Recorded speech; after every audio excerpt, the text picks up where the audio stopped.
Yasin.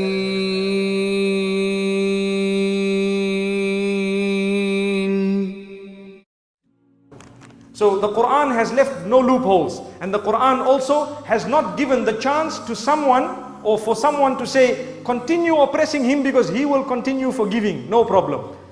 Do you know there is a story where there were three very pious people in the masjid, and there was one youngster. So the youngster was told, you know, those people are very pious. The one in the left is still young. The one in the middle is more pious than him, and the one in the right is extremely pious.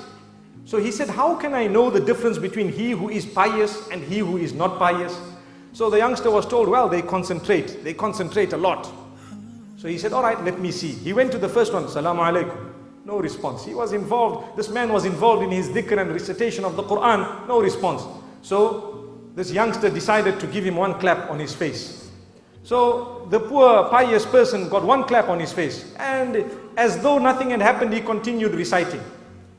Now the man says, yes, truly these people are pious. And the sign of it is that they don't even notice what goes on around them. Let me go and see the one who's more pious than him. So he moved slightly to the right, and he greeted again, no response. He gave this man one solid clap. The man got up and says, is your hand okay, brother?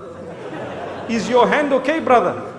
So this man was shocked to say, he is not conscious of what happened to him, but he is conscious of the pain that came on my hand. Allahu Akbar. Look at how pious he is.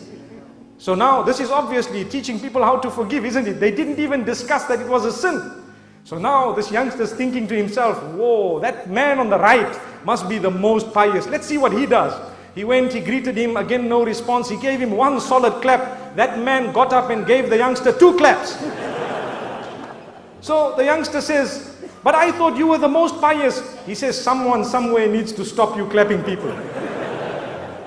So this is why we need to study in Islam. We need to look at what is the best remedy for that particular situation. Sometimes you can forgive people, but if you continue forgiving them, who's going to stop that oppression?